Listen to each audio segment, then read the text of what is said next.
Hello, everybody, and welcome back to the Chilluminati podcast, episode 320. As always, I'm one of your hosts, Mike Martin, joined as always by the beautiful Smitty. My dog. Smitty, welcome to the show. My dog. He's gone. He heard something. It's like, you know what it feels like? Is it like? I'm going to give Dean a little extra work. Dean, I want you to take those barks. I want you to remix it into a sick beat. Or we can just restart, Dean. Or we can just restart. Yeah, we can just restart. It feels like fine, too.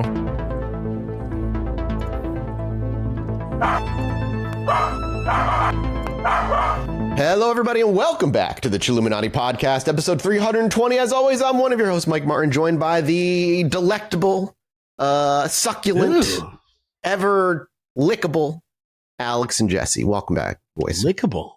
Go on. Lickable. Nibblable. Are you my dog? Nibblable is the worst word. Nibblable? Nibbleable is like, that's Can like. we just make a t-shirt that says, I'm nibblable? Nibbleable is like the name of like one of the like fifth dimensional imps that Superman has to deal with that nobody knows how to say his fucking name. Yeah. Nibblable. The actual way to say it, soups, is nibbleable. I haven't read any of the stories where that like Mixelpixel's involved because I'm like, how do you lose? How do you get him to say his actual name other than bad writing? You know what? Just going along with our theme here on the show, Grant Morrison wrote a great Action Comics run to kick off the New 52 that has to do with fifth dimensional imps and reality and the nature of reality and what kind of story you could tell with a fifth dimensional imp. Think about it this way.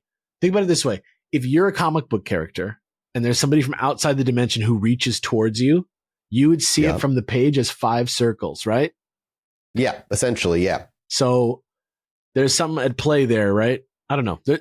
Just there you go. Okay. I mean, maybe there's something at play there if there's more to what you were explaining. There definitely is. And you cannot find the answer at patreon.com/ChilluminatiPod. I did originally. I had a podcast like 5 years ago where I talked about that very thing, but that's defunct. You can go listen to it. It's out there, but don't do that. Any good creative has a buried like cemetery of failed projects behind them. Yeah. And if you're smart, you remonetize them again.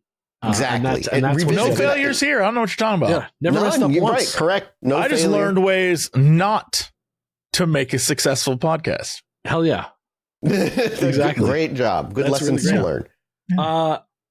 Patreon.com/ChilluminatiPod is a great place to go because is it though? I mean, it is. It is because it's a place that you go because you like the show. You've got some extra money hanging around that you want to throw our way. Are you about to start like a song? No, I'm just saying. It's a place where you go. Let me get my guitar. If you like trouble, the show, my friends. Right here.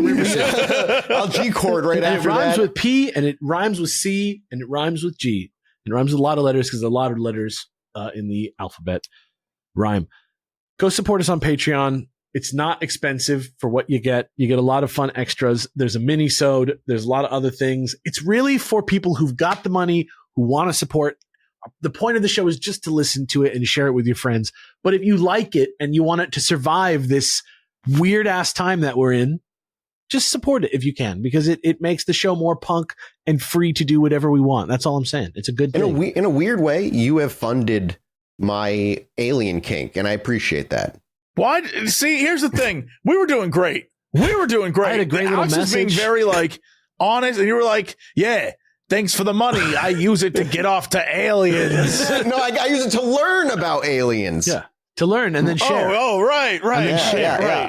yeah. Right. And then share. Don't, of course. and share and share publicly with everybody. Spend absurd amounts of time. You guys are going to love my mini-sode topic for this week. I'm excited too. Can I just tell you the name of the article from GQ that I'm going to be talking about? Please. It's called Meet the Nutmaxers Obsessed with Shooting Bigger Loads. Holy fuck. So patreon.com/ChilluminatiPod, patreon.com/ChilluminatiPod, patreon.com/ChilluminatiPod.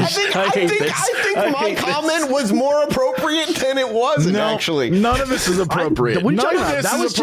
That was just me giving you guys a little tease of what's coming up. We'll never get a presidential nominee on at this rate. What are you talking about? That's how you blow up. No, we got to have someone on, but we got to have the one on who's like, aliens are an inside job. We need to have that guy on. I want him on. I would love to. I don't This think is a anybody Who's would the say weirdo yes. who runs from prison every year? Bo Grits. Get him on. Yeah, let's get Ed Balls on. Remember that guy? Yeah. Sure. See, but they're going to be like, I'd love to come on. Let me listen to one episode. It's going to be like, anyway, so there I was, busted nut.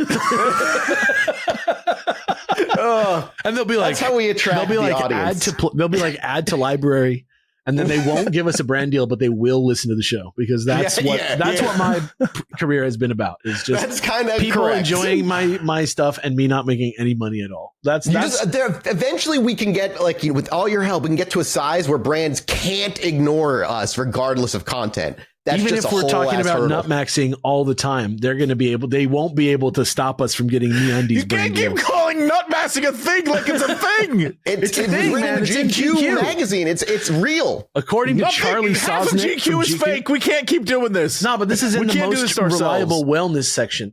Should we Anyway, move on? it's from this? Halloween. It is Halloween. Some may and- even say the spookiest season. Yeah, and I asked Mathis to bring us a tale of murder or something like that. Yeah, back he into said- the true crime. He said, "Let me check my Rolodex, bitch." He didn't say Yeah, that. really, He didn't say that, but he said something to that effect. Something like that. I've got a list, much like many of the serial killers we talk about. So I hope you all have your serial killer bingo card dusted off. It's been a little while. We're going to be diving into a two-parter today, talking about one of the more infamous serial killers from the 1970s, the vampire of Sacramento, Richard Chase. All right. I have to ask up front. Is this a vampire? He believes Like a person to be. who drinks blood? He believes to be. Yes, if that is your singular defining feature of a vampire, is do they like put blood in their mouths and drink it? Then yes, he is. I'm just trying to figure out what layer of nickname this person has. Because in the past, we've had some killers who, when we hear their nickname, you think, oh, that's going to be this. And in fact, it is not at all. There was no Kentucky in the Kentucky Cannibal. That's right. That's correct. He was from like Ohio. He or wasn't something. from there. He passed through. I think That's what I'm but, saying. If you're going to call this guy a vampire, I need to know, are we drinking blood? I don't care if he lives forever. I just need the blood level in there. The blood level's there, and while we'll see a little bit of it today, we will see most of it next week. Next week is the very, very gory bits. But yeah, as we all come to see on this show, time and Next again, week's going to be messed up. This it's week, gonna be very bloody. It's all It's gonna about be gory. jizz, baby. you'll see. The nutmaxers who think that they're vampires. This guy, Dick Chase.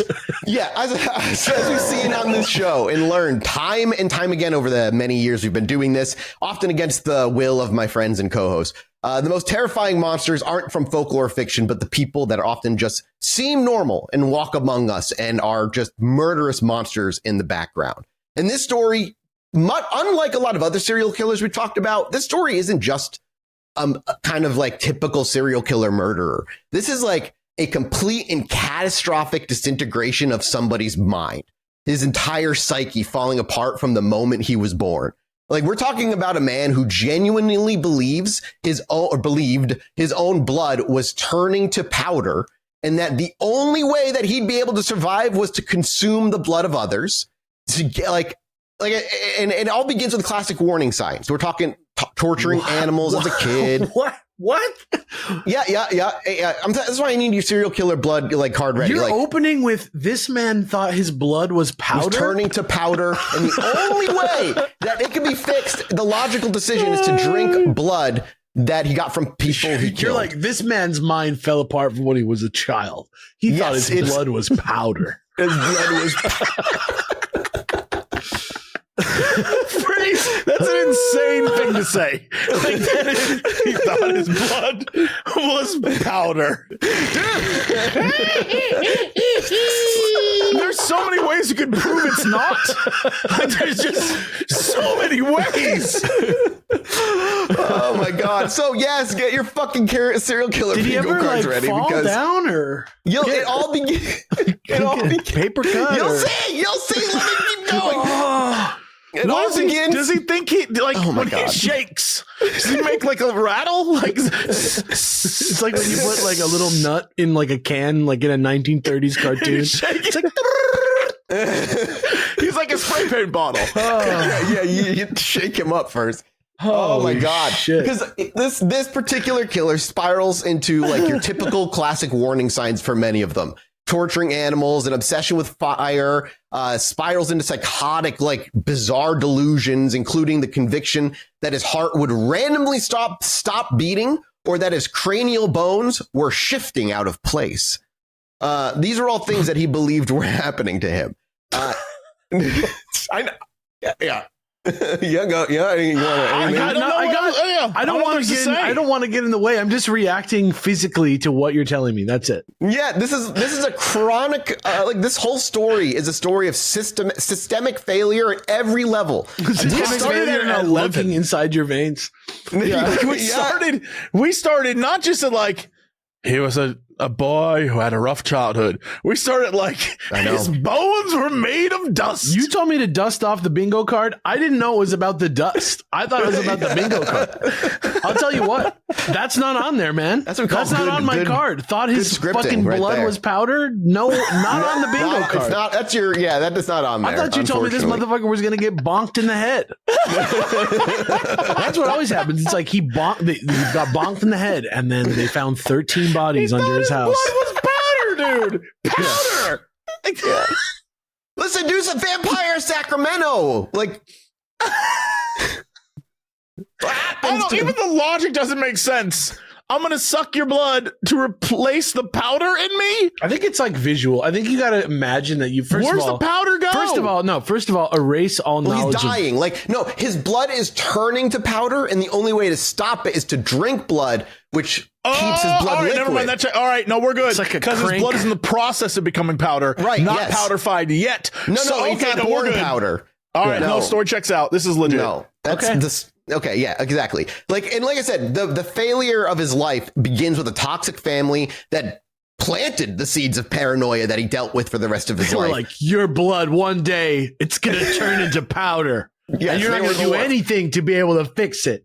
And obviously, this is better watch out. 60s and 70s, or 50s, 60s, and 70s. So the mental health system just repeatedly failed this man. It did not recognize the ticking time bomb that was sitting in their care, the rare times he was able to. And of course, a law enforcement apparatus that was just unprepared for this kind of serial killer to be in their midst.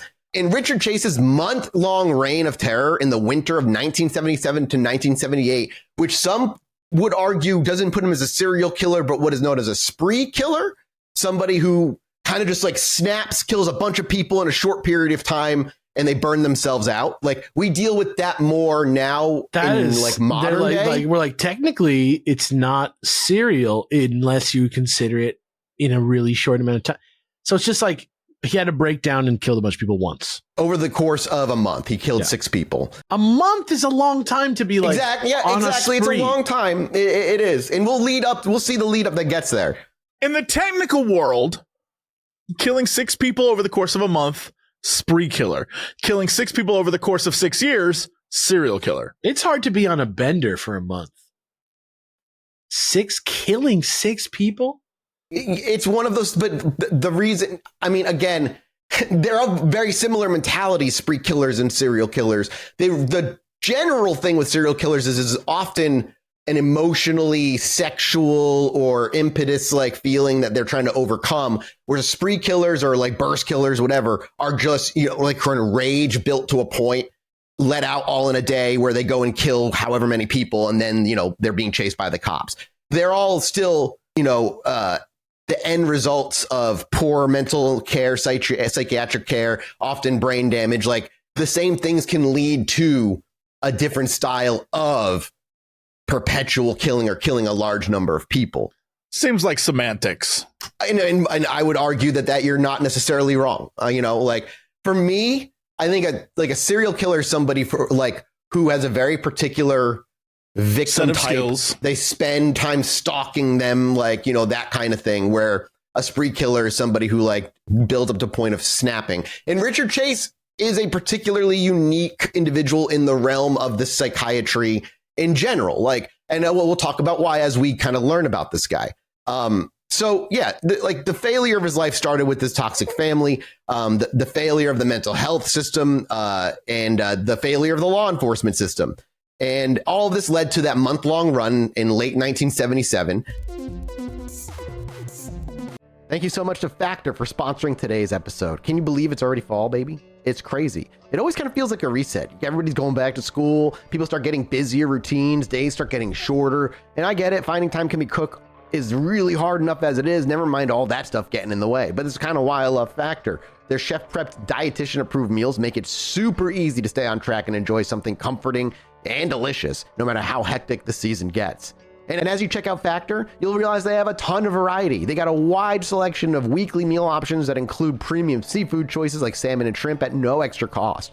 And for the first time, you can try Asian-inspired meals with bold flavors influenced by China, Thailand, and more. I've been using Factor for been a year now, whatever. I have no plan to stop. They make my life so easy, and I've began eating healthier just because of them. So you should check it out. Eat smart at factormeals.com/chill50off and use code chill50off to get 50% off of your first box plus a free breakfast for a year. That's free breakfast for a year. That's crazy. That's code chill50off. That's chill50 off at factormeals.com for 50% off of your first box plus free breakfast for a year. Get delicious, ready-to-eat meals delivered with Factor. Thank you again for Factor for sponsoring this episode.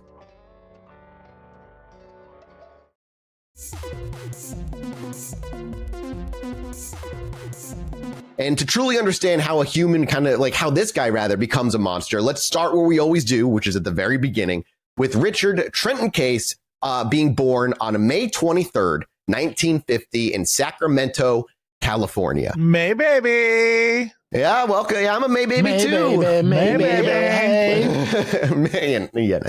He was the first child of Richard Sr. and Beatrice Chase. And on the surface, like many of this time, they were the picture of the American post-war dream. They lived in a pleasant suburban home, part of a community blossoming under the California sun at that time, because the California sun is now covered by smog. But the manicured lawns and idyllic facade of the 1950s suburbia were like a thin veneer over a household that was in reality just a cesspool of hostility and paranoia. Why does it always make me think of the song from Sims 1? The 50s. The video game? Yeah. I don't know. The 50s always, it sounds like that. That's, yeah. Yeah. I don't know what that is, but it's like we're pretending like there's not smog. Yeah, exactly. It's that thin veneer of everything's nice, and then you go in the back and the father's like an alcoholic and the wife is terrified for her life, and that right there, that's what it's like to be on the Scary Game Squad. That is literally every single horror video game ever made right there. Everything's fine. Yeah. But the next line of my script was, and we all know that other than this very specific case, home life in the 1950s suburbs was pure heaven and not at all problematic. So, but the thing was, the Chase home was particularly violent and loud, and the thin walls of their homes did little to kind of muffle the constant sounds of argument and screaming and bitter warfare between the two parents. His father was a man described by all accounts as a pathologically strict disciplinarian.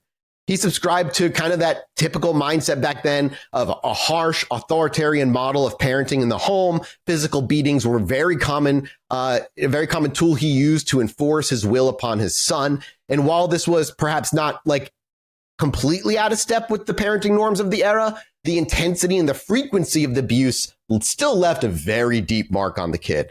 And this environment taught young Richard that home was not a place of safety, but it was just a battleground. And that authority was expressed through violence. And as damaging as his father's physical abuse was, it was his mother's psychological state that would prove to be the most insidious poison over the long term. Because Beatrice Chase was a woman consumed by intense paranoid delusions. She was perpetually convinced that she was the target of conspiracies, and she frequently leveled bizarre accusations at her husband. And as somebody who grew up with a mother who was very much like this, it is hell. Every day is like, you just don't really know. And that was in the 90s and early 2000s. Living with somebody like this in the 50s, there was barely the words to use to describe what my mother was at that time. that just have some, was it Xanax they give in the 50s? Like there's a lot of just, like your sedatives husband, they just like give. talking, No clue, yeah. like your husband talking to your psychiatrist behind your back about what you say to them in private. Yeah. And that's like, so like that, like learning about that hit me because I resonate with that kind of like what that family life is. Their family stories, like this one from a camping trip where Beatrice flew into a rage, accusing Richard Sr. of having an affair with a quote woman hiding in the bushes. And like pointed to some of the bushes nearby. That was an entirely a figment of her imagination, and then just immediately ruined that entire vacation. Probably one of the few times the family went out and tried to like do something nice together. And more ominously, and far more consequentially for her son, she was fixated on the idea that her husband was trying to poison her. She would claim he was drugging her food or slipping something into her drinks. And for a young and very impressionable Richard, hearing his own mom constantly insist that his father, who was the other central authoritative figure in his life, was also a secret poisoner, was just a psychological blow he could never like let go of. That is wild style, actually. It is, like I said, from day one, this poor kid's life was not great. And a lot of this like mental illness is passed down. It's genetic, right?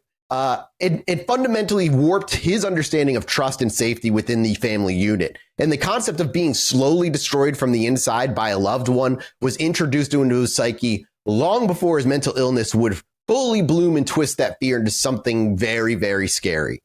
And by the age of 10, the mental poison was already starting to surface. Like Chase began exhibiting the three behavioral precursors that some criminologists refer to as the McDonald triad. Now, this theory... Have we talked about this before? We have not. And the reason we haven't talked about this theory is because now it's kind of considered controversial because it's overly simplistic by modern psychologists. Like, it was a cornerstone, don't get me wrong, of early profiling and suggests like a potential link between three specific childhood behaviors and later violent tendencies that was later kind of just built out into more nuanced understanding of mental health. But Chase was a textbook case of these McDonald's triad that we're going to go over. First, he suffered from persistent bedwetting, which was a condition that reportedly lasted until he was about 8 years old, well past the typical age. And bedwetting is a common childhood issue for a lot of serial killers. Second, he developed a fascination with fire setting, arsony, a classic sign of a child that was struggling with feelings of powerlessness and rage, according to the McDonald triad. And third, and this is the most disturbing out of all of them, as always, is the cruelty to animals. Chase began torturing and killing neighborhood cats and dogs at a very early age. And this is often the most significant red flag, because it demonstrates a profound lack of empathy and is frequently a rehearsal for future violence against other humans. As this is where your serial killer bingo card, violence against animals, just mark it off. It's because it's that act of like inflicting pain and asserting ultimate power over a living creature that cannot fight back. This is how the McDonald triad kind of looks at this. But these dark internal like thoughts did not manifest in a way that isolated him socially. In a strange and kind of unsettling contrast in his life, he was described as popular in his early years. One of his childhood birthday parties, now this is dubiously sourced. I could not get anything solid other than a few supposed people that were there. But one of his supposed childhood birthday parties reportedly drew over 60 kids from like the community. What? Damn. This is this is the 1950s, so there's not a lot going on, the weekends. I'm sure the parents are also using it as an excuse to get together and like drink and actually have like that's just a giant community. But it's Still, that's that's an a lot. enormous amount of people. I guess maybe if every family has like 4 kids. Yeah, I mean, yeah, I don't know. Like, again, I put out the disclaimer. I couldn't find any other credible source. Like, there was no way for me to like credibly find out if that actually happened or not. It sounds crazy, but my dad has 3 brothers, and he's from that time. Like it's possible. Yeah. I wouldn't say it's impossible. But the point is, like, if this did happen, though, this also is like an early divide of him learning the duology of a serial killer that we often talk about. The outward public facing persona of happy, normal life while behind closed doors, monstrous acts are occurring. Nobody's really paying attention to you. You're all just kind of working towards the mask. Yeah. And I imagine town gossip and community gossip of who knows what about everybody else is also runs rampant, and nobody wants to like stir the pot lest they get, outed. I imagine the 50s, and maybe I'm wrong. Maybe I'm having like a more fictional view of it. But the 50s to me always seemed like a lot of community, a lot of just like kind of getting together and doing things with other people in the community because, entertainment was more out there. There was not a lot of in-house entertainment beyond radio, some TV shows. That's about it. His community was a lot more of a big thing in the 50s. Regardless, as he moves on, as he continues to age, he eventually enters Mira Loma High School. And this is where his mask of normalcy he had a hard time maintaining. His academic performance was poor, and his behavior grew increasingly strange. His detachment from reality began to manifest in odd, elaborate fantasies. He became obsessed with the infamous James Younger gang of the Old West, which I think we talked a little bit about, I believe, and it was the Bell Star episode, but that'll be people we revisit in a future episode. But he would go so far as to get photographs of the outlaws, carefully cut his own head out of his school picture and paste it onto their bodies, like a 1960s version of photoshopping yourself into just kind of aspirational photoshopping kind of. Yeah. Because then he would then take these photos and he would try to sell these doctored photos to his classmates. Weird. I don't really know what the point was. Maybe a weird cry for attention. But I guess he would try to sell these photos to the people. I don't want that. No. Yeah, that's pretty much the reaction I imagine he got. Was like making his, they're not the same, but like his own NFTs. Yeah. That's unfortunate, but true. Here. Me. Look, I'm an old-timey criminal. You want one? Part of the James Younger gang. This in high school too is when he got introduced to drugs, particularly good old marijuana. Gateway drug. Yeah, well, I don't think that was the one of the two that really did it. That kind of pushed him further. I think it was the other thing he discovered, which was LSD. Oh, well, how do you think he got there? Marijuana. Gateway drug. Fuck, you're right. For a high school mind that was already predisposed to psychosis genetically, the introduction of a powerful hallucinogenic was fucking spewing gas on a already burning fire. And again, unfortunately, they don't really understand that genetically he has like a mentally predisposed to psychosis because that's not really a thing back then. But what we know now, this was a disaster recipe. Now, it's obviously impossible, and there's no way for me to say for certain whether the drugs caused his mental illness or simply accelerated a process that was already underway. But they undoubtedly played a role into loosening his already very tenuous grip on what was actual reality. And his drug use eventually led to his first official brush with the law. He was arrested for marijuana possession during his sophomore year of high school. Damn. Yeah, I know. That sucks. Like, marijuana ain't it.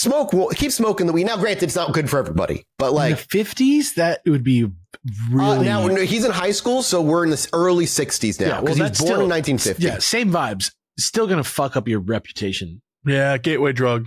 He screwed up. Yeah, he fucked it all up. Yeah, he's on LSD and he's in school. Don't be a fool. Stay in school. Don't be a fool. Say nope to dope. The other issue is on drugs. He's already kind of antisocial a bit. But the other kind of psychological stressor, I'd say, in his late teens during high school was also his profound sexual dysfunction. What you mean by this? He was able to, he wasn't you can look up Richard Chase. Well, the photos you're going to see are him at the end of his, he's gaunt and very much lost. In his healthier days, he wasn't a bad looking guy. He was able to get girlfriends and stuff when he was young, but apparently he was impotent and unable to perform sexually whatsoever. And this is something that ate at him forever. It kind of reminds me of, do you remember the artist that lopped off his own dick that we talked about because of his own issues with his own horniness? This became a fixation for him. A teenage boys in the 60s, I don't really know how much sexuality is a core component of traditional masculinity then as it is for sure now. Traditional? I mean, what else 60s? Is the male adolescent experience but being a fucking But it was a more the 50s. I'm thinking like they're kind of a conservative time. But yeah, the 60s were more. I still feel like in the 50s and 60s, if you're a dude, the way that you're acting in school is probably worse in a lot of ways than people acted now. Because it was teenage time. You could go out, you could like be out and about. And I'm not saying that doesn't happen now, but even when I was a kid, we were like almost at the tail end of that, like where people would like hang out after school and go around to the mall and shit like that. Like it was still definitely happening, but I feel like at this time you had a lot of freedom in the middle of the day after school because a lot of kids weren't working anymore, right? Like they were just going to school. Yeah, no matter how much you want, the hormones going to be hormones, right? Like, yeah, it makes sense. If you were a girl, it probably sucked. Oh, but, dude, I can't. Yeah, it still sucks today, so I can't imagine how bad it was worse back then. But like, probably being a dude, you could probably just like be a creep all the time, and it was probably pretty normal. And this like, but for him, this lack of being able to like perform sexually, regardless of how shameful it made him feel, it made him rage. It was a source of his anger. He was like frustrated, yeah. Yeah. And finally, when he turned 18, he decided to seek help for it. He visited a psychiatrist, and the doctor he saw was pretty like pointed at what he suggested. He was suggesting that his erectile dysfunction was not purely a physical problem, but a somatic manifestation of suppressed anger, and that Chase was likely suffering from a significant underlying mental illness. It was a moment of actual true clarity for him in his life, where intervention in this moment could have changed everything for him. Tragically, it was a warning that just went unheeded. No further counseling or treatment was pursued after that's what he was told. And the well of rage over his sexual impotence continued to just spill over time. And that anger would later find its release in the most grotesque way like imaginable. His later crimes, which involved extreme acts of post-mortem sexual violence, necrophilia, mutilation, can be seen as a horror, like a substitute for these horrifying sexual acts and the lack of sexual potency that he so desperately wanted. Yikes. He sought the ultimate power over his victims' bodies after death, which was another way of just control in a realm where he could have none. So leaving the unaddressed turmoil of his adolescence was a terrible decision without treating it. And Richard Chase made a break for independence at 18. When he turned 18, he left his parents' toxic home, which I don't blame him, and enrolled at American River College, moving into an apartment with a few friends at the time. This should have been like a good month. This should have been a period of growth for him and self-discovery. But unfortunately for Chase, it was just the beginning of a complete unraveling. Again, his grip on reality is very wobbly at best, and he's already weakened by like the hostile upbringing, heavy drug use, and the sexual impotence, and it all began to slip completely when he left his parents' house. He would cycle through a series of roommates, none of whom could tolerate his behavior for long. They described a young man who was constantly high, who would walk around the shared living spaces completely naked with no explanation, and whose paranoia was becoming like a feature of living at the apartment. There was like, you didn't get to get away from it. And when you started living there, it was part of like signing up for it. And I just can't, like, I never really had a like roommate situation all that much.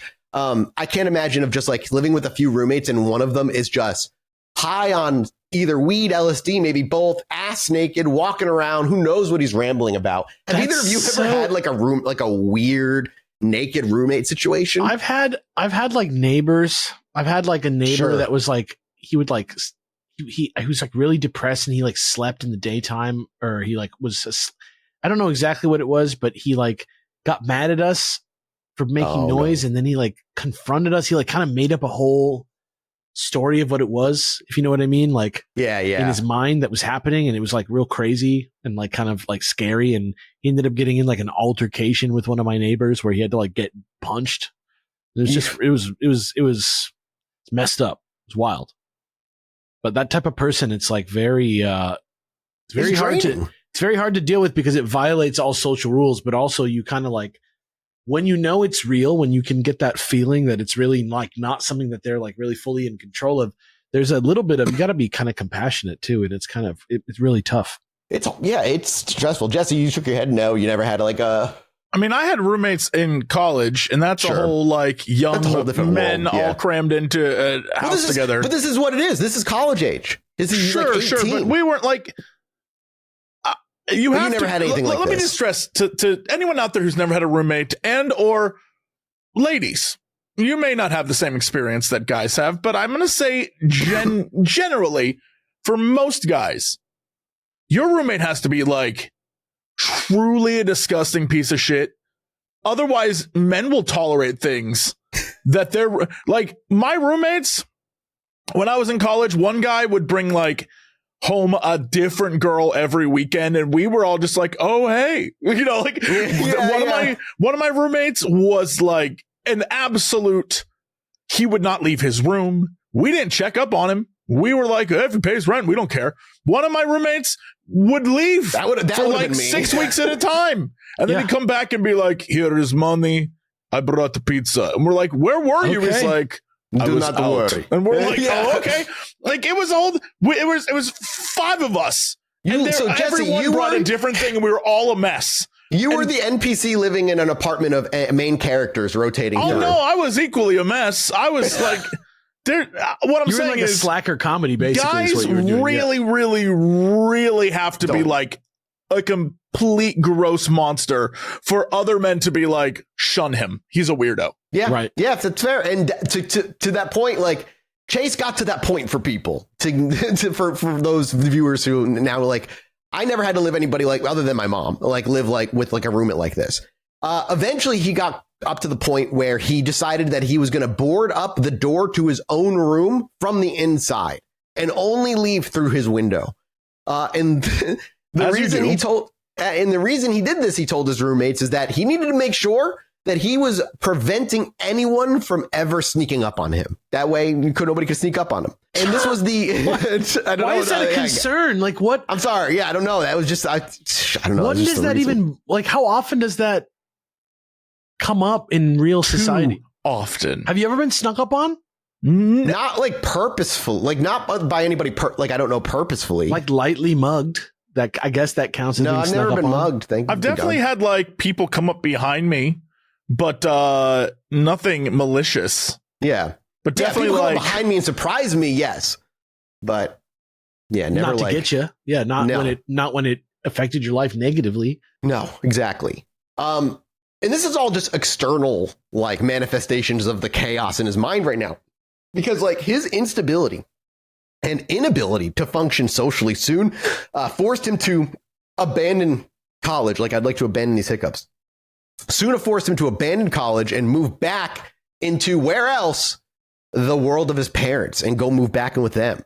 So he returned home just in time to witness the final bitter implosion of his parents' marriage, which officially ended in divorce in November of 1972. So now he's like kind of aloof, adrift, living in a broken home. There's no structure. He's not seeking the professional help he was suggested. Chase's psychosis began to like crystallize into a set of bizarre, personal, somatic kind of like delusions. These are delusions that centered on one's own body, not externally like his mother, but himself. And for Chase, all of his delusions were really specific.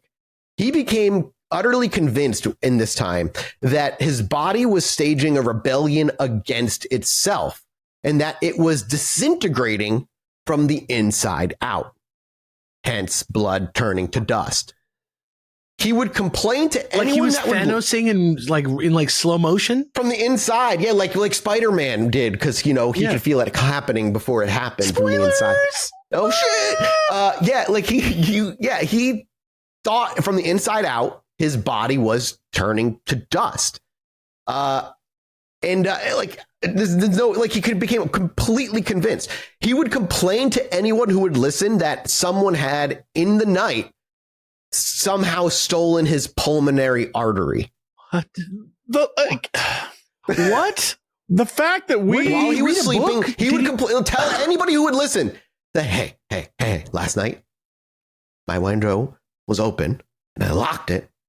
And when I checked, my pulmonary artery was gone. You put two and two together. gone. They could have stopped this when this guy was like, my weenus don't work. Now he's like, I have no arteries. I'm down in my room trying to kidnap me. Like this, we have gone off the map here. He would claim that because his pulmonary artery was stolen, that his heart would randomly stop beating for minutes at a time, only to start back up again right before he dies.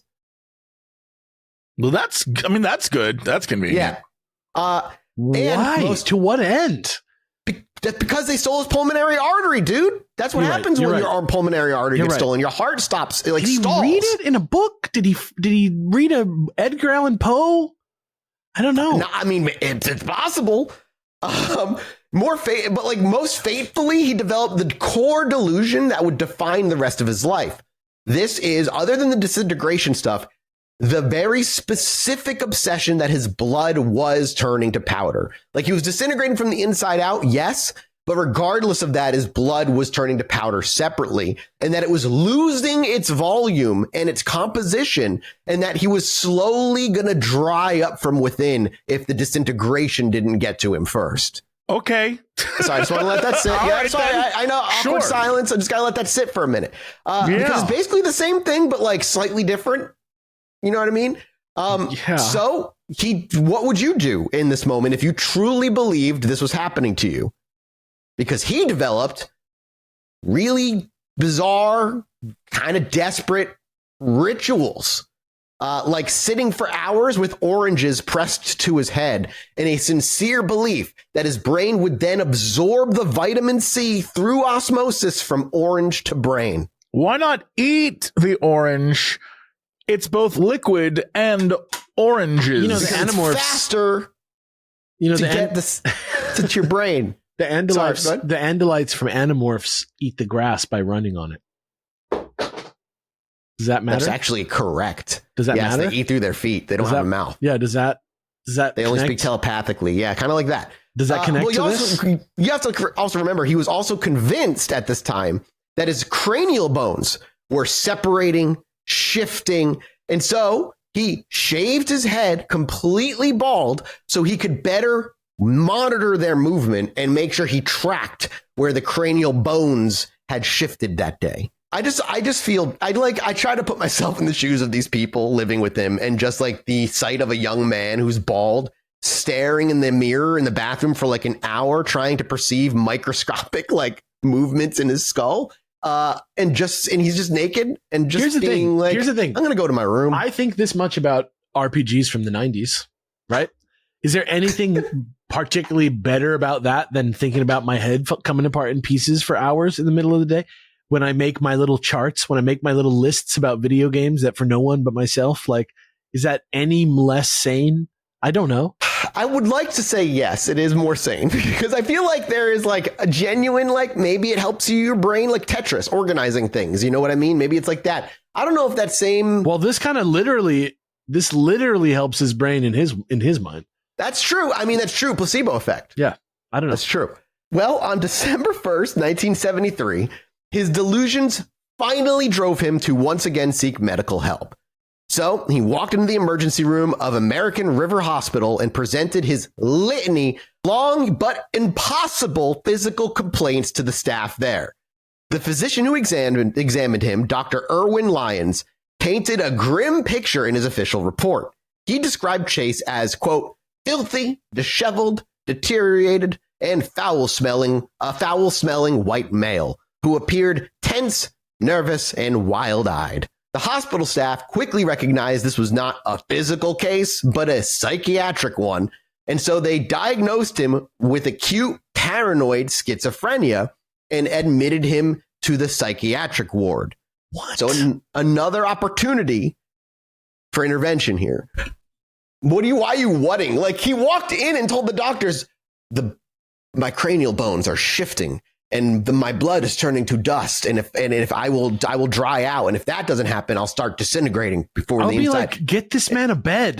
Get him some water. He needs help. There's something wrong with him. I imagine they must have took him in and gave him an IV drip of saline or something. But clearly he's not disintegrating from the inside. It's just not happening. Right. So they diagnosed him off to the psychiatric ward. And this was another official opportunity for the mental health system to intervene decisively, to get him the treatment that he very clearly was exerting that he needed. And the opportunity was, well, we wouldn't be talking about it if it was successful, because this would be the end of the story, but was squandered utterly. After only 2 days in the ward, Chase was discharged. And I will say to this day, the mental health situation with like this kind of thing is woefully inadequate. Yeah. People can let themselves out, even though they clearly don't. And like, just not, this is the comparison. My mom was the same way, where she very clearly, self-harming, a lot of crazy shit, needed to be there. But if she didn't want to be there anymore, she could go. And like, that's just how it is. And it's like, that's all they could do. They could hold this guy for a couple of days. And then if his mom came, which he did, there's nothing they can do. And so his mom, Beatrice, stormed into the hospital, aggressively confronted the staff, demanded her son's immediate release. And she was so combative that Dr. Lyons made a specific note of her behavior in his report, describing her as, quote, highly aggressive, hostile, and provocative. She went, quote, wild style. Yes, she was wild style. He even used a clinical term identifying her with, quote, the so-called schizophrenic mother. Just saying that she must be schizophrenic. So he was saying that she is equally as concerning as he is. What the hell, bro? So looking into this, schizophrenic mother, the so-called schizophrenic mother, it's an outdated but then current term for a kind of domineering, cold, and implicitly guilt-inducing parent believed to contribute to the development of schizophrenia in their children. They're saying the mom is the reason that he has schizophrenia. Clearly, she walks in, she acts like this. Oh, that's why he's a paranoid schizophrenic. When they are right for the wrong reasons. It's genetically passed down. It wasn't because of the way she acted. If his father had it, her acting like this would not cause it to happen. Okay. That's crazy. Hey, go to HeroForge.com because they're awesome. HeroForge.com. I love them. HeroForge.com. No, seriously, though. I've been using that place for so long, well before we've been working with them. Thank you, by the way, to HeroForge for sponsoring today's episode. If you're a tabletop RPG nerd like I am, playing at home, have a bunch of different campaigns, are a DM of a bunch of different campaigns, whatever the reason, you need minis, right? And minis are one of the most fun things to do. But what if you could make your own mini over tons and tons of customizable parts, having different kinds of plastics from colored to gray, or if you don't want to get anything physical, being able to just buy the digital file and 3D print it at home if you have a 3D printer.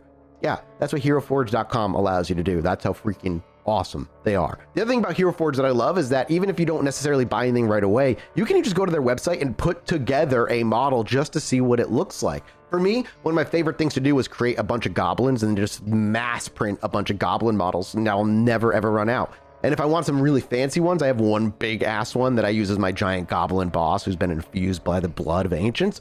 Yeah, I got to make them too and make a big one of him with a big spear and a goofy ass looking smile on him, because why wouldn't he be smiling as the god of some forgotten ancient evil that I never came up with because he got killed by the players too quickly. Either way, it's cool. And the fact that you could do it is awesome. So go check it out. HeroForge.com. They're freaking awesome. I love them so much. And I appreciate them also sponsoring and working with the show because they're great. Okay, that's it. Bye. The hospital's own physician diagnosed acute psychosis in the patient and simultaneously identified the parent's primary caregiver as a pathological influence. Yet, in the face of Beatrice's demands, the institution deferred, and the decision to release a severely ill young man back into the custody of a person who was actively detrimental to his mental health represented a catastrophic system failure. The hospital saw both the illness and what they believed to be the catalyst, but failed to do anything about it, and just kind of returned a ticking time bomb to the person who was shortening the fuse with the abuse that she was putting upon him. He decided that he was going to once again try living alone. So he moved out of his mother's house and moved into an apartment. And he had his father paying the bills while his mother still kind of was a bit of an abusive relationship with him, even while he lived alone. He was free from any medical supervision, and his descent accelerated into a nosedive. his vampiric delusions now started demanding satisfaction. If his blood was turning to powder, then he needed a fresh supply. Yeah, we gotta go back. I know, very mental health heavy moment. Blood was turning to powder. If that's the case, then he needed a fresh supply, which it wasn't, and he didn't. But and this is where we start talking about. But in his reality, Alex, it is. Is it? What? Whoa. Chaos magic. Whoa. What just came out of you? What did you say? He just gave me a factory reset on my brain, dude. He opened my third eye, dude. The dark side of like the chaos magic, the right? Absolute asshole that you can crawl up into of chaos magic right there. Yeah, right. Like the idea, like, because we talked about chaos magic and how much Jesse hates it. The idea of like, in your reality, something is true, then it must be true. Then it must be true. Yeah. Right. Exactly. So in his reality, that's nonsense. That's how we end up with there's two realities. One reality where people believe this, and one where it's like, no, we're fighting against. Reality. That's who we're fighting against right now on the internet every time that anything insane happens. Yeah. You know what? I'm not going to say I'm on your side, Jesse. I'm not on your side. I know you're not. I'm an evil wizard. I'm an evil wizard. Yeah. Dude, when Aleister Crowley casted Vampire, the spell just took a few decades, and then Richard Chase was born. He turned his heir's blood to dust with a vampire bat. Fuck. So Chase, needing a treatment for his vampiric blood turning to dust in his veins, needed a fresh supply, so he began capturing local animals like rabbits, cats, dogs, and then he'd bring them back to his apartment, and there he would kill them, disembowel them, and then put their organs and blood all into a blender, often mixing like a little like slurry with he splashed some Coca-Cola in it a couple times apparently. And then mixing this like viscera and Coke into a blender. He would drink it, and like in his psychotic, desperate mind, this was replenishing his powdered blood that was killing him. The Coke plus blood mix? Coke, blood, and organs. He would into a slurry in a blender that he would then drink. That is the nastiest thing I've ever. It's just so unpleasant across the board. He would agree. He did not enjoy drinking the blood, but God damn it, he had to. Right, in order to stay alive and fend off my brittle body. He decided after a little bit of doing this, there's got to be a better way. And so in 1975. This gruesome kind of self-medication kind of almost killed him in a near fatal accident, and in a profound intense psychosis at the time. He decided, instead of drinking it, why don't I just inject raw rabbit blood directly into his veins and just immediately replace the blood that was turning into dust. He almost had it figured out. He almost got it. Dude, he made the step. He made a step. He really almost had it. Yeah. Wait, if drinking it replenishes it, but putting the blood in my veins doesn't replenish it, maybe it doesn't need to be replenished, but that is not how That's just some big brain thinking right there. He was ahead of the curve.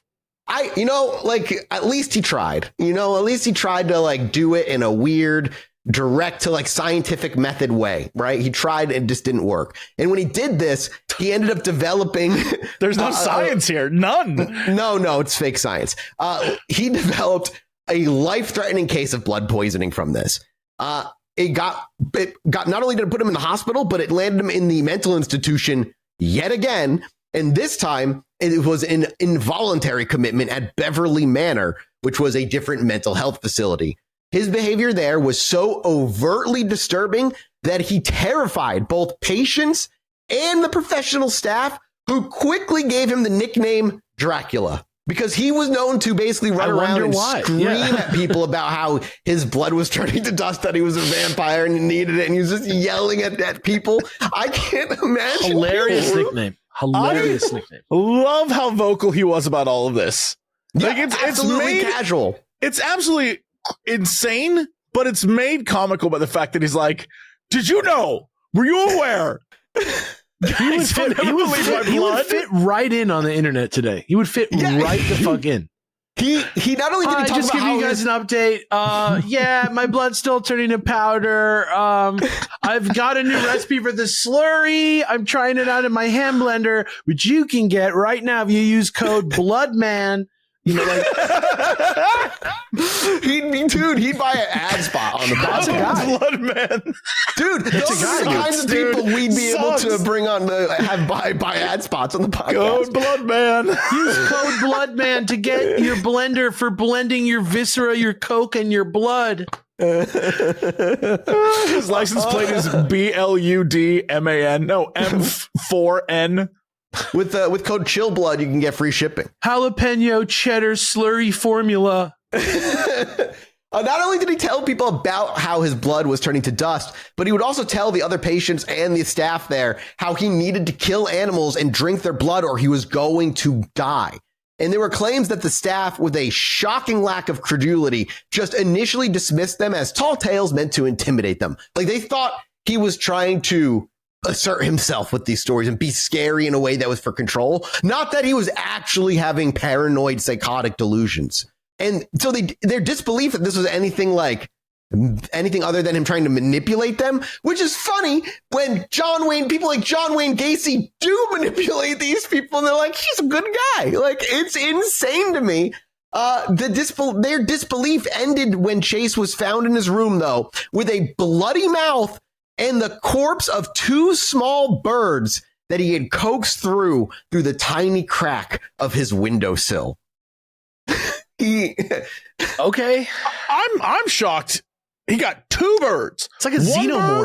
bird is like, all right, that's pretty impressive. Two birds?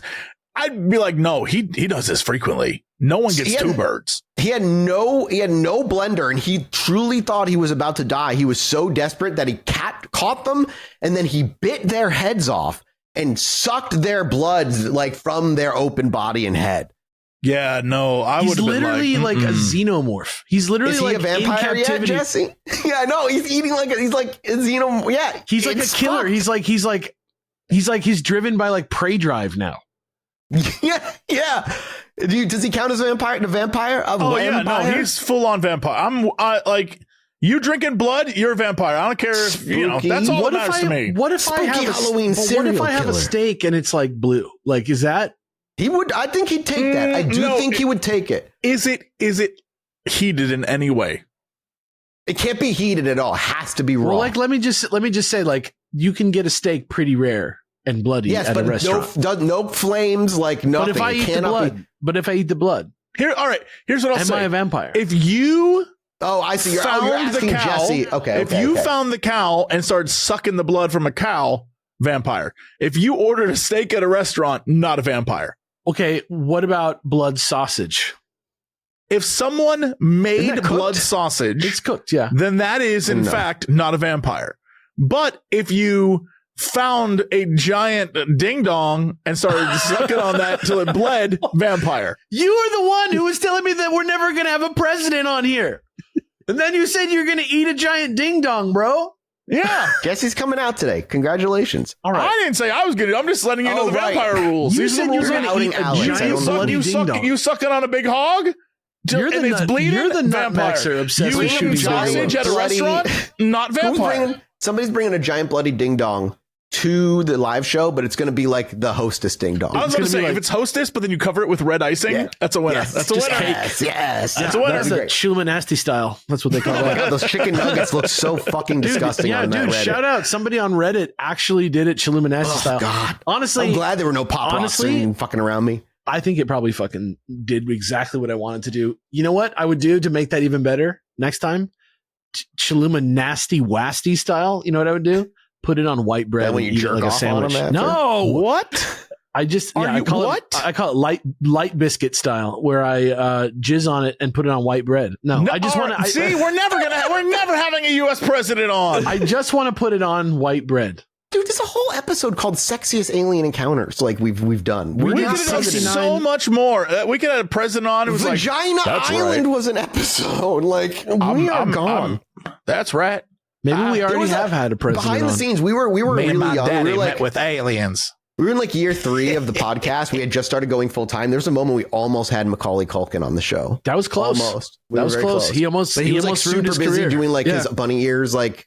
No, I thing. get We it. just He never lined realized that he listened to an episode and was like, "Does that Absolutely guy just say not. he wants I to jerk refuse off on to a believe- cookie?" I refuse to believe that was the reason. Let's throw the gauntlet down. If he's here, let's hit him He's back. here. I don't think he's listening. Let's slide into his DMs again and go, hey, remember this? Who's the most famous person that listens to the show, you think? If you just had to take no a guess. idea. No The idea. most I'm gonna go famous with- person? It's just us. We're the If we're not on Barack Obama's top 10 list this year, I'm pissed. I will be too. That'd be really upsetting. Pissed. No famous Someone person's going to be like, "Oh, I listened to them," especially the last Yeah. episode where they talked about jerking off on a cookie. We did that in Aleister Crowley episode 2. They called him his I'm magic aware. cakes. For your will. Yeah, for your will. It's For just your will. Well, anyway, he's drinking the blood of 2 dead birds in his room, and the doctors Anyway. there and whatnot learned it wasn't just a tall tale, and this was very real. And this was clear, like observable evidence that he was not only like in a psychotic state, but he was potentially violent and dangerous, driven by these mental psychoses. And yet the system still failed anyway. In September of 1976, after about a year of confinement, mind you, the professionals at Beverly Manor deemed Richard Chase no longer a danger to society and approved his release. What happened next would set the stage for the brief month of slaughter that would be coming soon. He was released directly into the custody of his mother, Beatrice, which was not a good decision. He's 20, I believe now, maybe 21. And this is obviously, again, the woman who had prematurely pulled him the first time around, now made 2 fateful decisions. First, she began weaning him off of his prescribed antipsychotic medication. That was his only lifeline in reality that they gave him on the way out. That was seemingly having an effect, a positive one. His mom, nope, she weaned him off of it. And second, she helped him get another apartment, leaving him completely unsupervised. I feel like she's like culpable at this point. Like, Absolutely. Yeah, this is crazy. Yeah. Completely. Granted, she also has her own paranoid delusion she's living by and operating by. Right. Now he's unmedicated. She weaned him off first, unmedicated, isolated, and now he began to spiral deeper than ever into his returning blood-soaked delusions. Richard Chase was now a clear and present danger to anyone who crossed his path. The final barriers to the bloodshed are kind of just gone. Beatrice Chase, with like a staggering degree of negligence, effectively just unleashed him upon the world. And for a time, his violence remained confined to the local animal population still. But it was only a matter of time before his delusions demanded a greater sacrifice. And the final year of his freedom in 1977 was marked by a series of shocking red flags, each one a flashing emergency light that was just, again, ignored. And one of the first ones happened on August 3rd, 1977, when a pair of police officers patrolling a remote area near Pyramid Lake in Nevada stumbled upon a scene that seems right out of a horror film. They first came across a 1966 Ford Ranchero, seemingly abandoned. Then, a short distance away, they found its owner, Richard Chase. He was standing in the desolate landscape, completely naked, his body smeared and dripping with blood, and he was clutching the liver of a dead cow. Oh my God. He did the cow thing? Yup, I didn't want to spoil shit. But Oh yeah, my God. just naked in a field, covered like kind of Ed Gein style, but just cow blood, and he's just holding the liver in his hand. When they searched his truck, they found his truck had a .22 caliber rifle and a bucket, which was also filled with blood that he was planning on taking home to store for later use. So he didn't have to, do this all the time. Right. I mean, like that's too much time to kill a cow like that. Chase offered what else but a bizarre, rambling explanation. And so he was just apprehended on the spot. He just like rambled about, I'm imagining how his blood was turning to dust. He was a vampire. They were like, hey, time to be arrested. And I just want to kind of like, I just, let's appreciate this last little moment for what it is, because this truly is the last best chance for law enforcement of any kind to intervene before he escalates to homicide. This is the moment they had in custody a man who was not just behaving erratically, but he was enacting a violent, blood-soaked fantasy, murdering a cow out in the middle of fucking nowhere.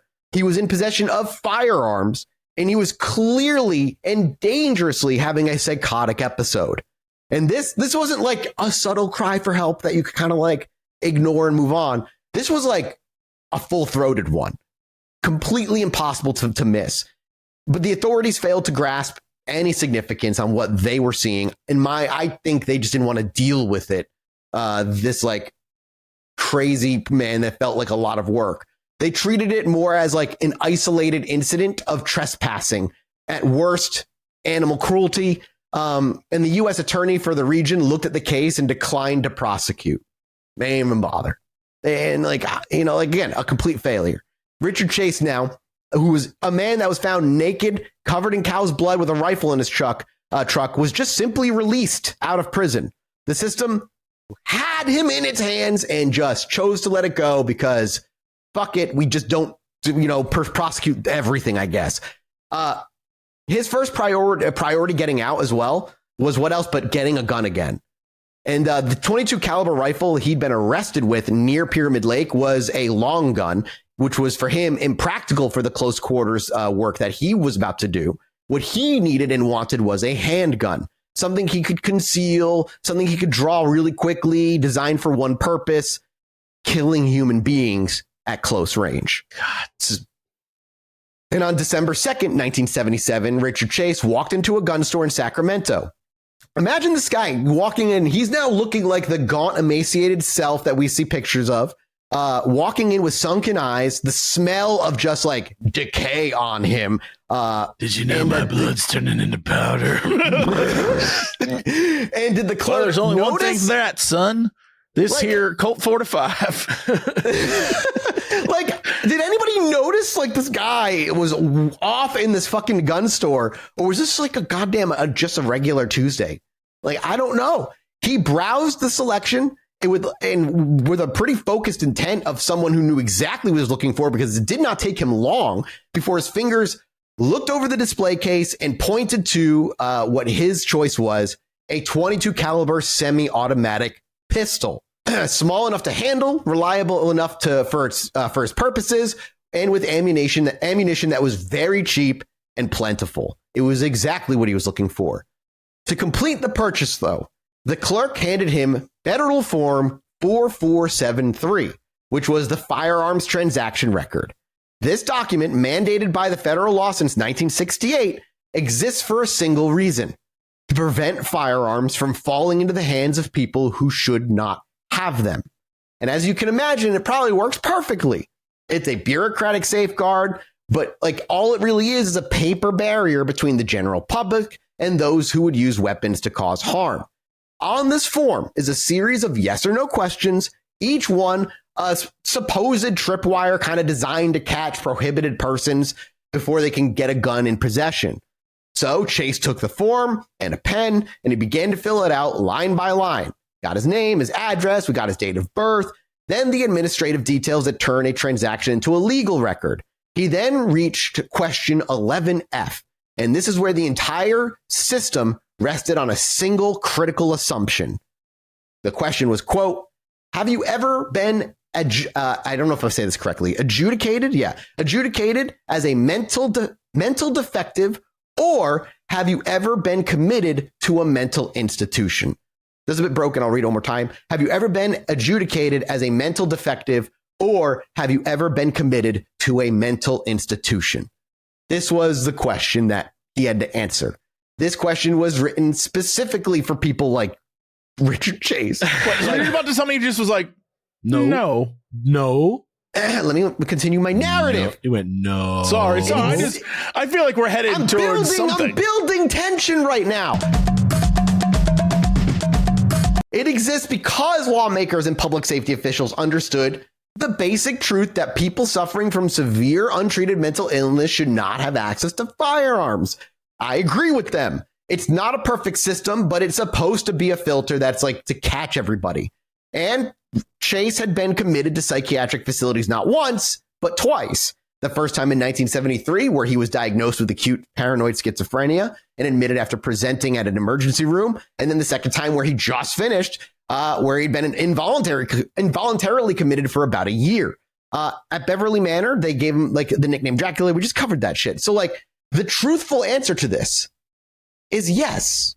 After all the shit we just talked about, yes, emphatically and undeniably. And Chase looked at the form. He looked at the two boxes. One said yes and no. One said no. And in his hand with a pen, in his mind was a reality that had nothing to do with the truth, nothing to do with facts, nothing to do with the rest of the world that we inhabit. In his psychosis, just to give you, before I give you the answer that yes, he did check mark or no, his psychosis told him something that I kind of just briefly ignored, and I'm going to briefly touch on here, is that Nazis and UFOs were the ones trying to turn his blood into powder.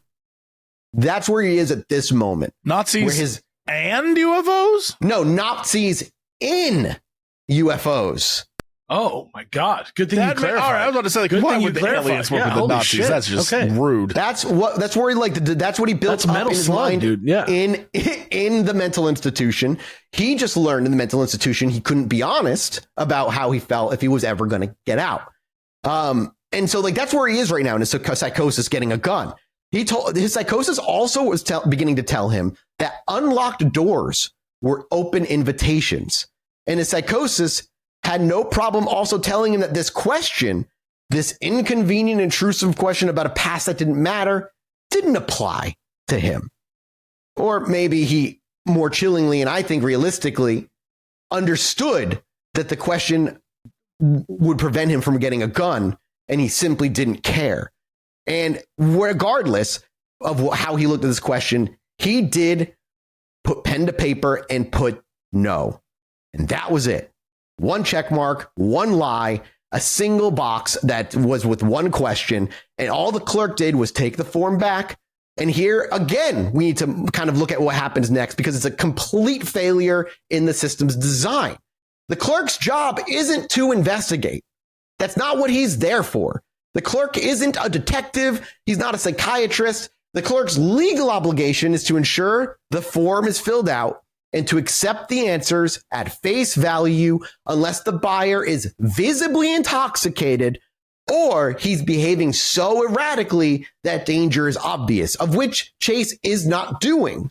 I don't know. Everything about this guy seems pretty erratic. Did he not walk in there and then immediately go like, hey, man, I need a gun, but also my blood is Did you know about dust. the powder that's coursing through my veins? He stopped telling the public about the blood thing because it kept getting him in trouble. So he's just going in there to get a gun, and the delusions are starting to dominate every waking moment of his life. He's off his medication. It's all fucked. And like that's the question too. Like you asked, like what? But was he not acting strangely enough? The thing is, strange is subjective.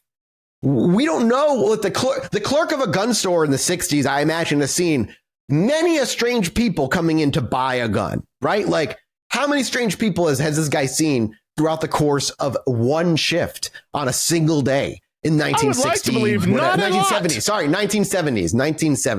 mid 1970s. You would like to believe not a lot, but I think you would be wrong, Jesse. I'm aware. And I saw enough weird people working at GameStop that would have also been going to a gun store after that I'm, shouldn't have had a gun. But it doesn't trigger any legal obligation to refuse a sale. Like, unless he was actively hallucinating, screaming at invisible people, was visually impaired in some way, the clerk had no grounds to deny the transaction. The system is built on the honor system. Just assumes that people will tell the truth on a legal form and that the threat of federal prosecution for lying will be enough of a deterrent, which of course it isn't, never is. But Richard Chase, and that's not, and again, with Richard Chase, that's also not the reality he was currently living in his mind. The threat of legal consequence meant nothing to a man who believed Nazis and UFOs were hunting him and that his survival depended on drinking blood to replenish it. So the clerk had the paperwork, the background check, such as it was in 1977 anyway, before the automated national instant criminal background check system existed, turned up nothing that would flag him as prohibited. and mental health records were not easily accessible across jurisdictions yet. When he went to a different jurisdiction.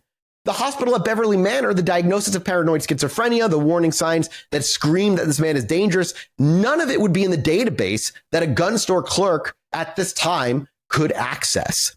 So, looking at the transaction was approved, money changed hands, he grabbed himself the gun, he got himself a bunch of ammunition, and that was it. It was done. Richard Chase walked out of that store legally armed. He had passed through the one bureaucratic checkpoint that was supposed to stop him, and he just lied. And they said, okay, go. Do you think there was like some guy putting that test together and he was thinking, if they're really crazy, they're definitely going to say they're crazy. They're going to, you know what I mean? Like, we can trick them. Definitely. This is like a reverse psychology type. Yeah. They're going to be like, well, they're going to think they want to say no, but really they're going to say yes because they know that we think that they're crazy. So they meet the test masters obsessed with seeming sane. Yeah, I imagine like the quiet sound of a bubbler as you got like the bubbling bong as like you're pitching back and forth. All this will definitely work. Like, what if we ask them? You know what I mean? Like, how do we know they're crazy? Let's just ask them. You want to ask them if they're crazy, man? Yeah, man. What if we just ask them? That's exactly how it feels, dude. Like, yeah, perfect. It's perfectly designed. Yeah. Yes. Yeah. Done. Oh my God. And then just when you zoom out to realize you're like in a congressional building. Feels so good. You finally admit that high man was Nixon. And this is the thing, after getting that gun, it would only be 27 days later before Ambrose Griffin would be dead, the first victim in that month-long thing. But for the next month, shit got crazy. Back in his apartment, his behavior began to grow even more alarming if it wasn't already alarming enough for you boys. His neighbors began hearing the sharp cracks of gunshots coming out of his unit at all hours of the day and night. He would be firing his new pistol into the wall, at the floor, at the ceiling, at like his window. He convinced that he was being under attack by unseen forces that he could perceive and started shooting at them. The voices he heard, the UFOs he believed were monitoring him, they were all closing in finally, man. And now he was armed and he could fight back. This is what he thinks happening in his apartment. And his apartment was no longer just a place he was living. It became like his fortress. And the final trigger, the event that would push him over the edge from psychotic loner to active serial killer, came just before Christmas. For most, it's time of family and belonging. But for Chase, it would be the ultimate rejection. He wanted to visit his mother for the holiday, but she refused to let him come over. The argument started over the phone. But Chase wouldn't accept no for an answer, so he showed up at her door anyway. Beatrice stood firm. Her daughter, his sister, Pamela, who very much isn't involved in these stories, was terrified of Richard. The door would remain locked and he would not be allowed in. This final rejection from the one person who had until now enabled every goddamn step that led him here. Again, she weaned him off the medication before putting him in a fucking apartment by himself. The woman who had pulled him from the hospital the first time after only 2 days. This shattered him internally. What happened should have been like the moment that changed everything, because in the midst of their argument with his mother watching, Chase spotted a cat. Perhaps like it was a neighborhood stray. We really don't know. It didn't matter either, because he grabbed the animal with both hands. And the cat, sensing danger, tried to get away. And then with his mother standing only just a few feet away in a show of, defiance, but a real show of how violent he truly was and what a monster he was, he began to pull like the cat in two different directions. And all he did was quietly grunt in his effort. And it was slow. It was a deliberate, slow act that required a ton of physical strength. And he just kept going. The creature, would break its bones until eventually, without going into too much detail, it finally died as blood would begin to kind of spill out from the wounds that were torn open. And he would take the cat's dead body and the blood and smear it across his face, his neck, his arms, and panting from the amount of effort he had to exert from trying to pull this cat apart. standing there covered in blood, panting, like looking at his mother. Beatrice just stood there frozen. She literally just watched her son commit an act of such extreme hands-on brutality that there was just no way for her to like turn a blind eye to this shit anymore.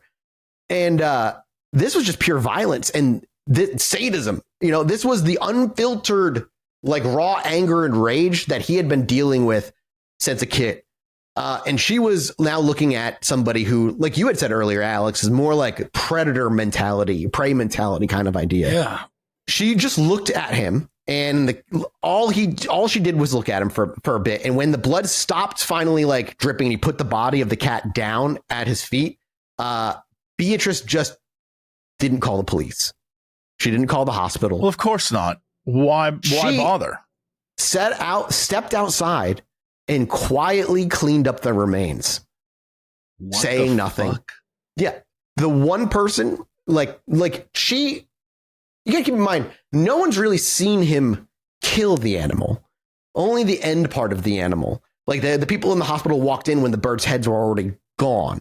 Like, this is the only person that's seen him actively, like, physically, like, mutilate an animal in front of them. And what he could do is capacity or violence. And she just chose silence. She made a decision that just kind of in this moment sealed the fate of 6 people who had never even known who Richard Chase was. He would later even tell FBI profilers that this moment of rejection, like this door being locked on him by his own mother, was the act that severed what he deemed his last true tie to humanity. But yeah. Sounds like a cop out, but okay. Yeah, I agree with you. Yeah, that's what I was going to say, basically. I agree with you. Again, many people go through life of traumatic upbringing and don't turn into this. You know, like this final thread that snapped obviously had been fed, and it's a very unique situation that he was in his upbringing and his mental health situation and the time he grew up. But there were still people at this time who were living with the same things and didn't rip cats and birds and murderous intent, you know, behind anything. Man, that's a bummer. With gun in hand and his mom now back in the house, he just retreated back to his apartment on Watt Avenue, a space that continued to kind of just become a physical manifestation of his psychosis.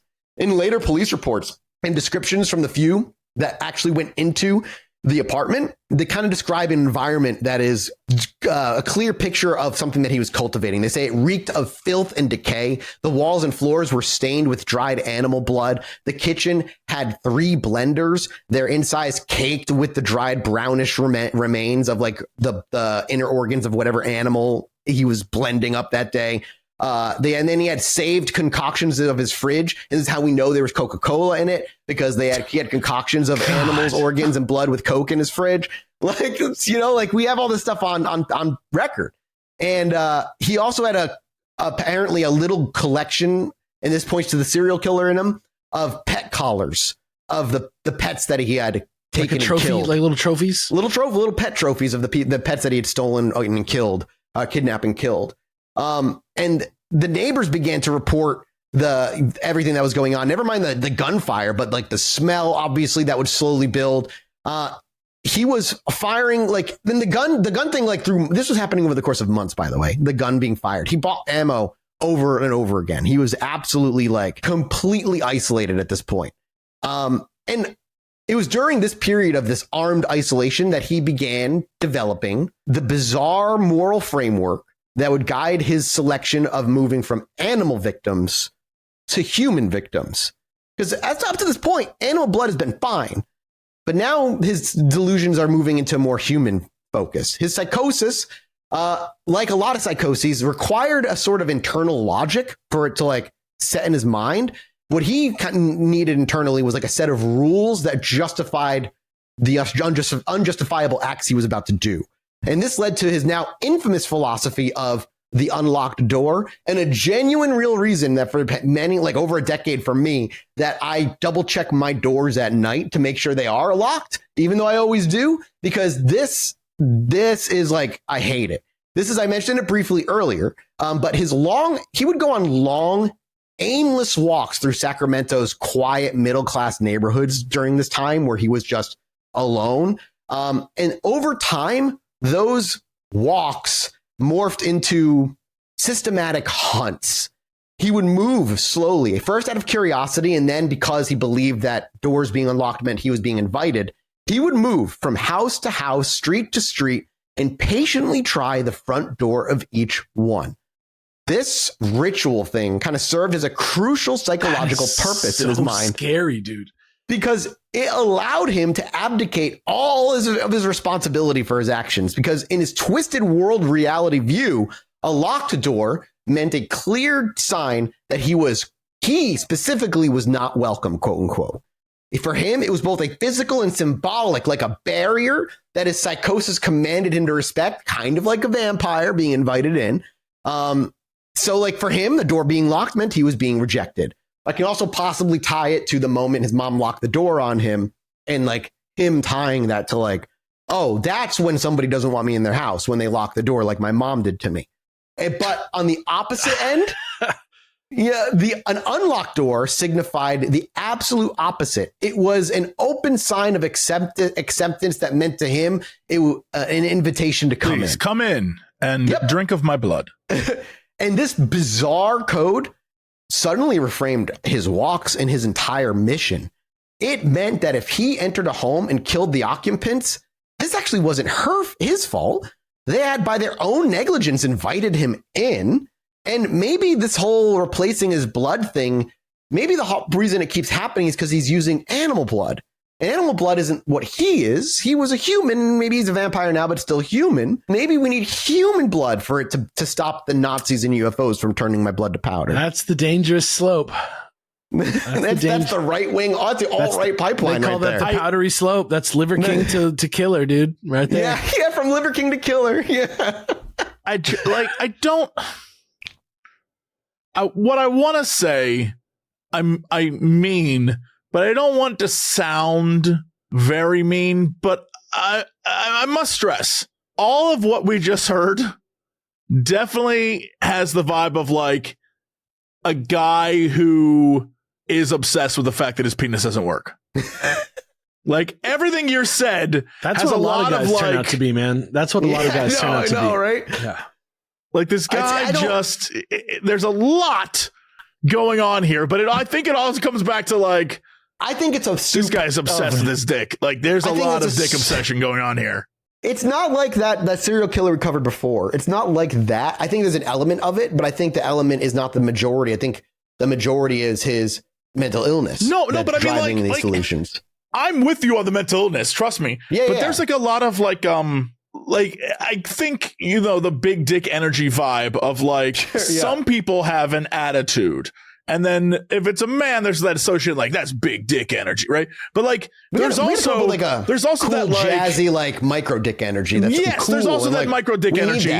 And there are some people that just have that, and their whole obsession of their entire life is like, my penis is inappropriate for how I wish it were. Like there's a whole thing there.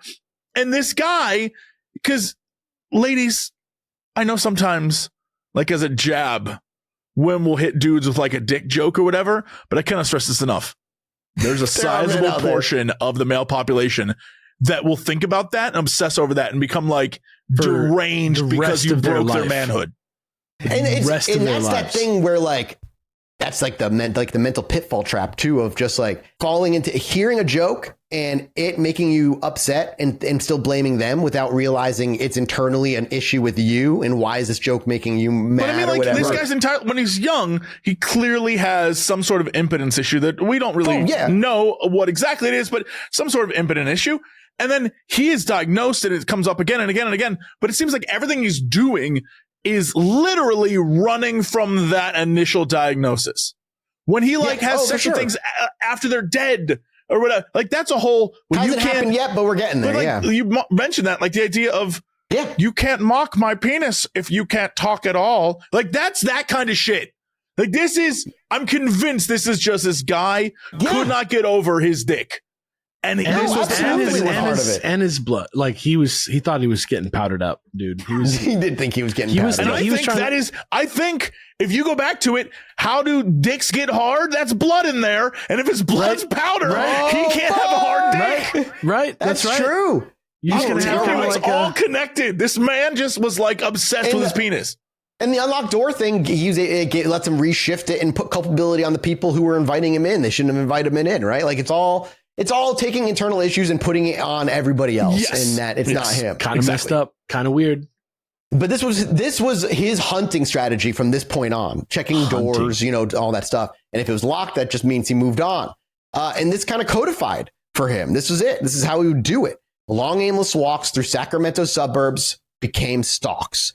And then that is the reason I keep my doors locked, for a long time, and still do.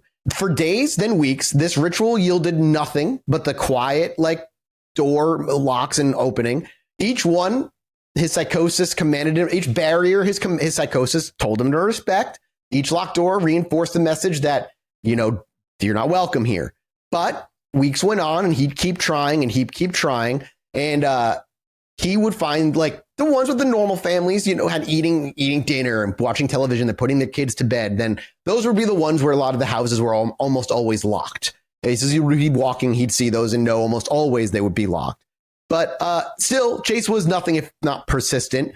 And this wasn't again, it's not like any of the other serial killers where he's looking for a very specific kind of victim. Just that this is an attempt at finding any sort of opportunity to see what happens. And eventually, this ritual had been performed until the universe decided, you know what, let's give it to him. And so he found a door that would come unlocked. In early January 1978, he approached another house in another quiet neighborhood, put the hand on the doorknob in a gentle turn, expected it to be a deadbolt, but instead the door opened. This, in his mind, was a cosmic moment of the universe being like, it is time. That is so scary, dude. Yup. And that this home, this family that lived there, they had left their door unlocked. They had, by his twisted logic, invited him inside. The barrier between his fantasies and reality had just dissolved. And a lot like other serial killers who find their accidental first incident, he thought, oh shit, I'm welcome here. So he slipped inside. His heart was pounding. He felt like he could had heightened senses in this moment because it had finally and become real. And when you're inside he was inside somebody's home. This is a private space where now being violated for his presence, I imagine gave him a rush.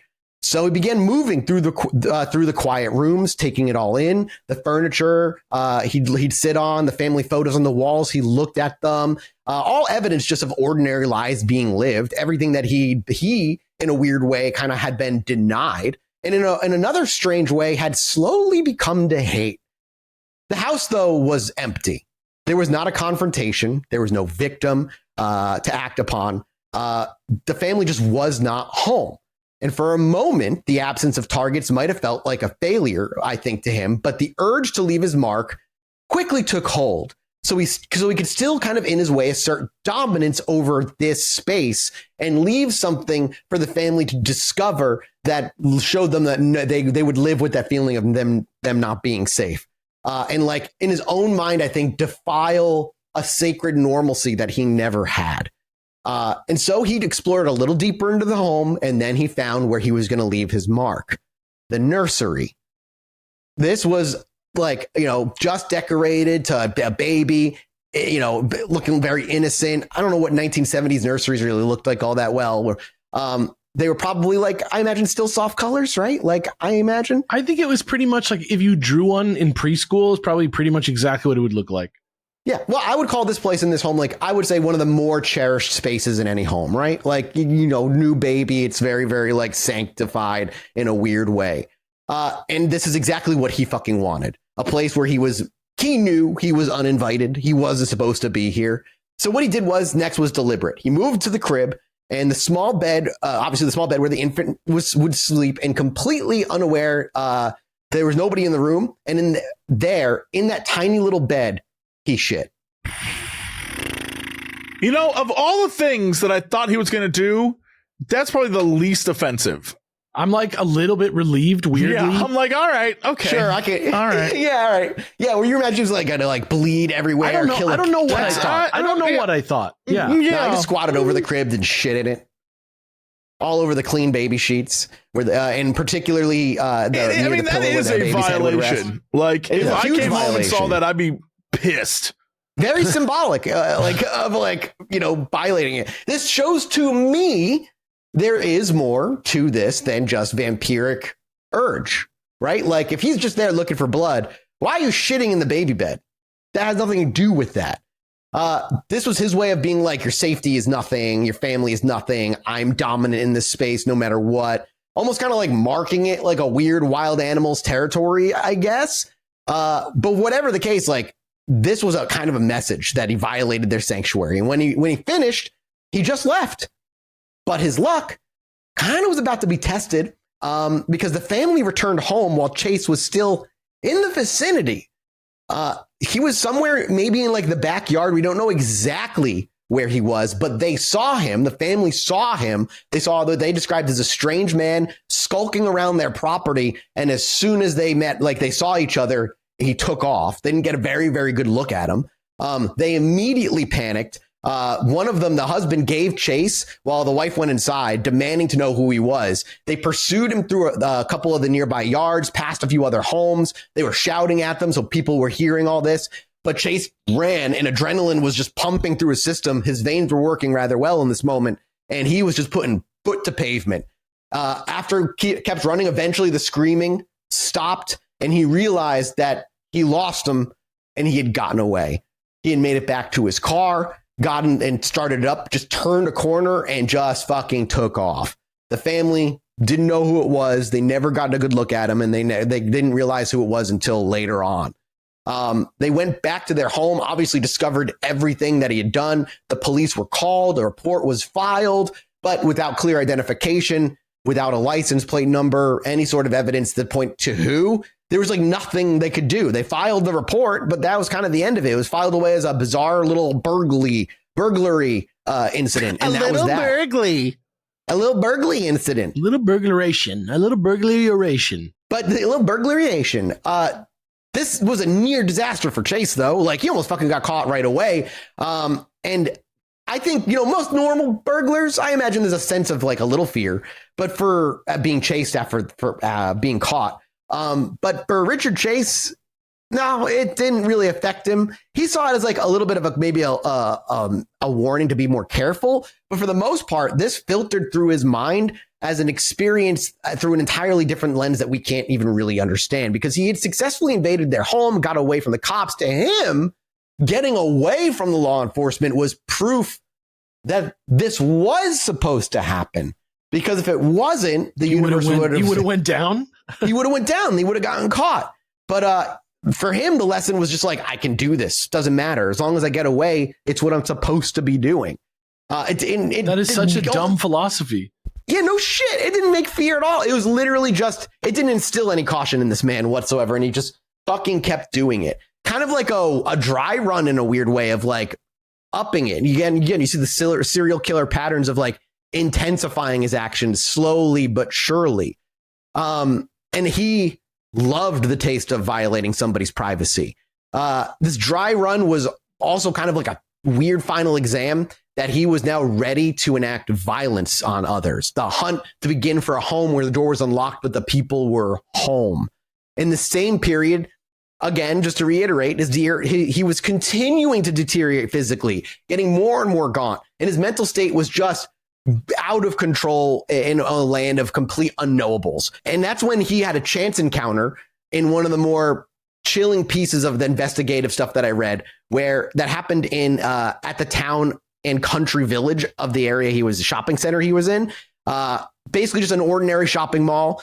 And he was out buying groceries, I believe was what it was. And it was during this, like, that he was shopping around, he bumped into somebody named Nancy Holden, who was inside one of the stores just going about her day, when she became aware of somebody who was standing a little bit away watching her. When she looked up and saw who was staring at her with like an intensity apparently that just made her feel grossed out, she saw Richard Chase, that there was something wrong about him. For her, it was like an internal alarm. She said that she's like, okay, I'm being watched. I need to get away from this guy. She described him as painfully thin, like emaciated in a way that a serious illness, or he looked severely malnourished, like scary, like like dangerously thin. Yeah, go look at the pictures. You can see him. Like, he looks gone. But she says that it was her. She said it was his eyes that were the worst. That they were sunken deep into his skull. That kind of, because they were so sunken, it created these these shadows. He from looks his like sunken fucking eyes. Snoopy's cousin who comes from out of town, who's got like the fucking. Like, I don't actually know who that is. I gotta look that up. I'll look it up. His name's like I don't know Spike or something like that. He looks like That's that. funny. Dude. He looks fucking messed up, dude. He approached her, and apparently, what he said to her in a cracked voice was, "Nancy," like he recognized her. She felt a jolt of recognition. She said, but it was like she didn't really like. She knew she didn't recognize him, even with her saying her name. She's like, do you know this person? She maybe knew this person, maybe knew them once, but she couldn't place them. She said that like he had like a familiar kind of look. But then basically everything else, like whoever this had been, then they said to her, were you on the motorcycle when Kurt was killed? Now, this question hit her like a physical blow, because Kurt was her boyfriend from high school.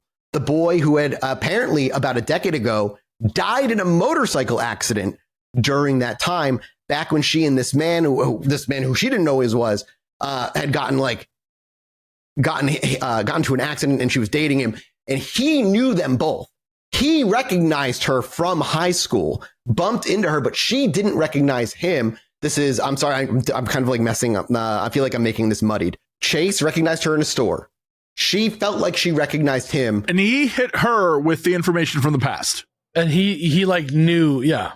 Yeah, and that's how he got She's in. like, oh shit. And she's like, who is he? And she thought she was having a moment when she talked in an interview where she thought she was having like a spiritual moment. Was this her boyfriend like coming back after the accident? She didn't really understand until it did finally click.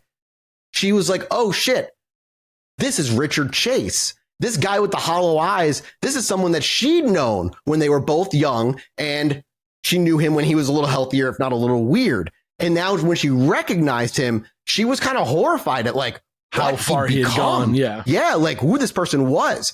Cause she said whatever had happened to him, whatever path he'd been on for the past decade plus, it said it looked like it consumed him from the inside out. Like, and she goes on to say like not normal aging behavior or aging, like something that just like, again, looked like a living dead body is the way she described it. Yeah. Hollow man is a perfect way to describe it. The dude from 28 years later. Yikes. Yeah. She was just like looking at him. Apparently during this moment, he was wearing clothing that was dirty, stained, and like she thinks now looking back at it, thought might have been dark, dried patches of blood. He smelled kind of weird. Blood patches, dude. Yeah, because he was out because he's like still killing animals. Like he's still doing the animal killing, even while he's like opening doors. He's doing his vampire business. Yeah. Yeah, exactly. So she said her survival instincts kind of kicked in, and everything about him screamed get away, even if he was somebody she used to know. And so she just simply, I guess, said and kind of stammered, I have to go, and just controlled herself. She wanted to panic, turned away and walked away as quickly as she could without running. She said her heart was pounding and her body was screaming at her to move faster. Close to what I would do. Close to what I would do. And I imagine it's like she said she could feel his eyes on her back, tracking her even as she like walked out to her car and got in and left. And it stayed with her. Like it never left. And she just said, what was she supposed to do? Call the police and report she'd run into an old high school classmate that creeped her out because of a question that he asked. Like there's nothing she could do. And so she kind of just filed it away in her memory and like tried to forget about all that shit until all the crazy shit happened. She had no way of knowing that she had just looked into the eyes of somebody who was looking to fucking kill somebody for the very first time. And then she drink their blood. Yeah. And she didn't even know that like she could have been it, because it's mere days from here that he actually commits his first murder. Like, and I fully believe that he was debating it being her. I don't think he meant to run into her, but I think he did. Ooh, yeah. And went, ooh, yeah, exactly. It was just a chance encounter that shows that like You never fucking know who you're talking to out in the public and don't trust anybody, even if you knew them like a decade ago. You don't know them anymore. You just don't know them anymore. So lives change. So like all the components for his violent eruption were now completely in place. He had his gun purchased. He had done his practice run. And now he had, with Nancy Holden's disturbed but ultimately dismissed encounter fresh in his mind, he was ready to actually go on a real hunt. So by the last week of December of 1977, Richard Chase had effectively ceased to exist. In his place was something else entirely, a creature of pure compulsive need.